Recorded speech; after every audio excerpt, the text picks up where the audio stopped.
Salam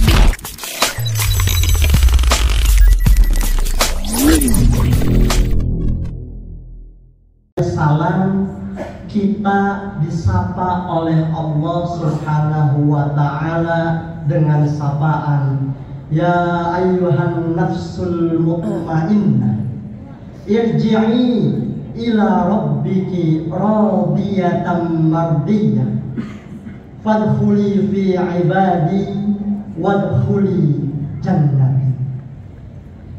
Ketika yaumil hisab, sungguh beruntung bagi orang-orang yang disapa langsung, baik langsung maupun tidak langsung melalui perantara malaikat.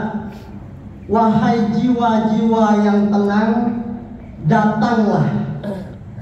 Kemudian dipersilahkan oleh Allah memasuki surganya Allah. Subhanallah.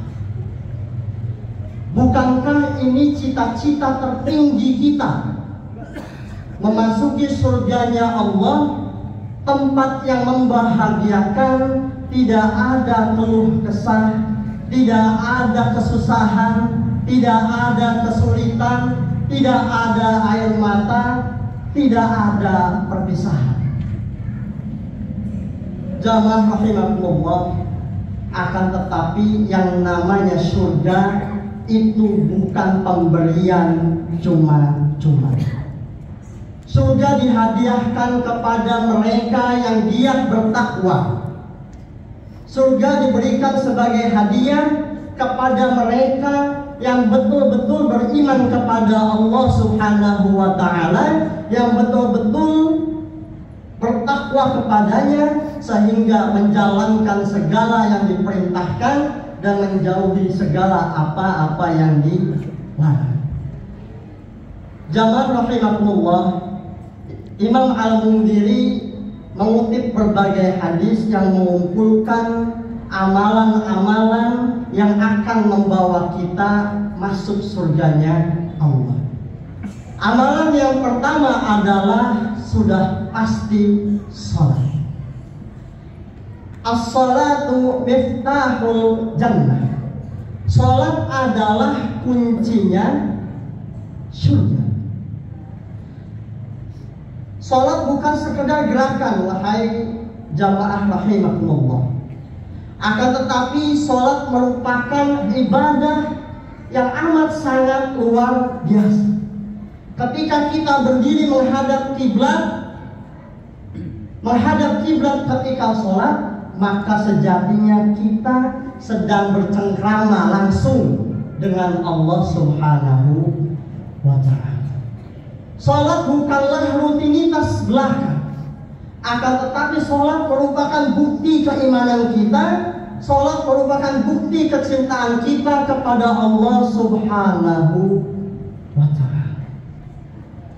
Jamaah rahimakumullah, oleh karena itu jangan sampai kita menyia-nyiakan waktu sholat. Jangan sampai kita mengabaikan waktu sholat begitu saja tanpa kita menunaikan, tanpa kita mendirikan sholat. Amalan yang kedua adalah puasa. Di antara amalan yang dijanjikan surga bagi pelakunya adalah puasa. Tidak hanya puasa di bulan suci Ramadan saja, akan tetapi puasa-puasa sunnah lainnya juga merupakan kunci, merupakan tiket untuk kita masuk ke surganya Allah. Kita sering mendengar bahwa ada suatu hadis yang maknanya adalah Allah memiliki 8 pintu surga, yang salah satunya dinamakan Ar-Rayyan, di mana Ar-Rayyan adalah pintu khusus untuk orang-orang yang berpuasa. Di riwayat lain dikatakan bahwa ketika orang-orang yang berpuasa telah selesai memasuki pintu surga Ar-Rayyan, maka secara otomatis pintu surga Ar-Rayyan tertutup dan tidak ada lagi orang-orang lain yang mampu, yang bisa memasuki pintu surga Ar-Rayyan. Subhanallah, betapa istimewanya ibadah puasa sehingga dikhususkan satu pintu untuk para hamba Allah yang gemar beribadah puasa. Oleh karenanya jangan berhenti, jangan sampai puas di bulan suci Ramadan saja puasanya, akan tetapi lanjutkan puasa Syawal, lanjutkan puasa Senin, Kamis dan sunnah-sunnah puasa lainnya. Amalan yang ketiga adalah sedekah. Sebagaimana beberapa hari lalu khatib sampaikan bahwa as-shadaqatu tudfi'ul khotoya kama yudfi'ul ma'an-nar. Sedekah memadamkan dosa sebagaimana air memadamkan api. Apabila dosa diibaratkan sebagai api, maka sedekah diibaratkan sebagai air yang mampu memadamkan seluruh dosa-dosa dan kekhilafan kita. Jika kita ingin meraih surga, maka mari kita latih diri kita untuk meringankan tangan kita agar senantiasa membantu orang, untuk senantiasa merogoh kocek kantong kita, untuk berlatih bersedekah sedikit demi sedikit. Itu tidak masalah, karena yang dilihat oleh Allah Subhanahu wa Ta'ala bukan jumlahnya, akan tetapi keikhlasan, akan tetapi ketulusan yang kita miliki di dalam hati. Jamaah rahimakumullah, amalan yang keempat adalah menjaga lisan kita.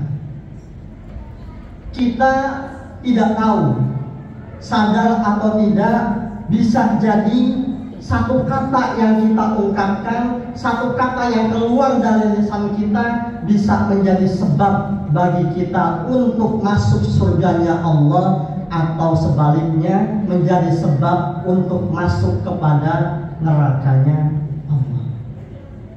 Dalam suatu riwayat dikisahkan, ada seorang pria bertanya kepada baginda Nabi Muhammad SAW, "Ya Rasulullah, inna fulanatan tudkaru min kathrati salatiha wa siyamiha wa sadaqatiha ghairu annaha tu'di jiranaha bilisaniha." Wahai Rasulullah, ada seorang wanita yang ia dikenal banyak sholatnya, tidak hanya sholat fardu, banyak puasanya, tidak hanya puasa Ramadan, banyak sedekahnya, tidak hanya zakat. Akan tetapi ya Rasulullah, dia menyakiti hati tetangganya dengan lisannya. Lantas apa kata Rasul? Qala sallallahu alaihi wasallam, hiya finnar.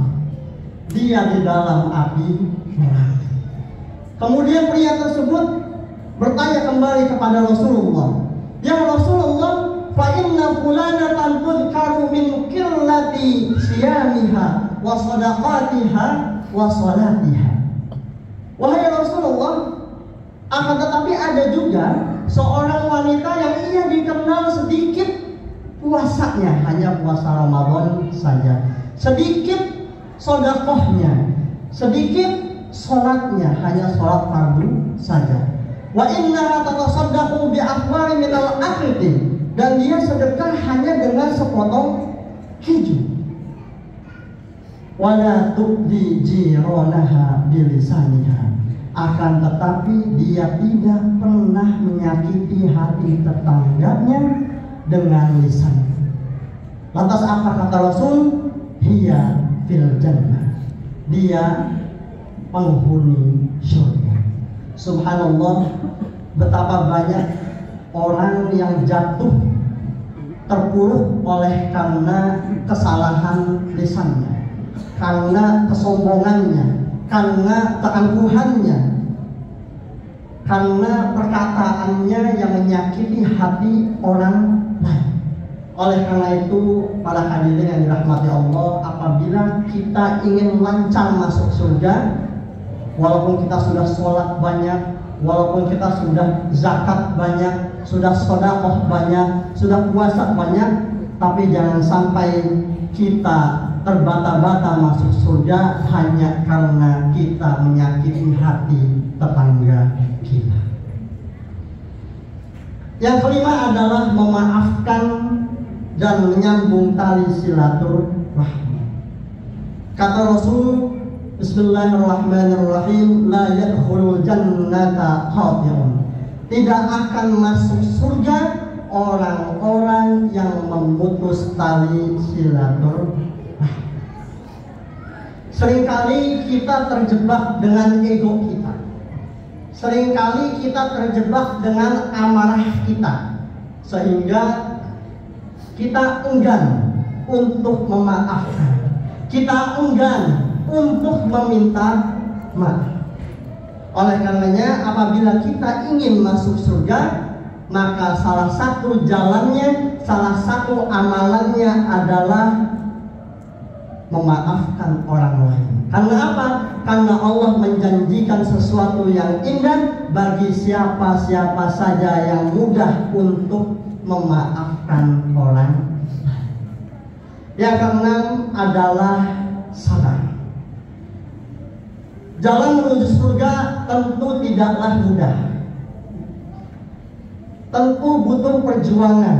Pasti ada ujian, ada kesulitan, ada derai air mata. Namun Allah telah menjanjikan sesuatu yang indah bagi orang-orang yang bersabar. Dalam surah Az-Zumar ayat 10, Allah Subhanahu wa taala berfirman yang artinya sesungguhnya hanya orang-orang yang bersabarlah yang mendapatkan pahala tanpa batas. Hadirin yang dirahmati Allah, surga bukan sekedar angan-angan. Surga bukan sekedar impian. Dia adalah hadiah bagi orang-orang yang bersungguh-sungguh dalam ketaatan, bersungguh-sungguh dalam ketakwaan. Oleh karenanya jamaah rahimakumullah, mari perbanyak sholat, mari perbanyak sedekah, mari saling memaafkan, mari saling menyambung tali silaturahmi. Mari kita jaga lisan dan jaga kesabaran kita. Semoga kita semua yang ada di sini beserta anak kita, keluarga besar kita, kelak menjadi ahli surganya Allah Subhanahu wa ta'ala. Amin amin ya rabbal alamin. Demikian penutup singkat ini, semoga bermanfaat. Billahi taufiq wal hidayah. Wassalamualaikum warahmatullahi wabarakatuh.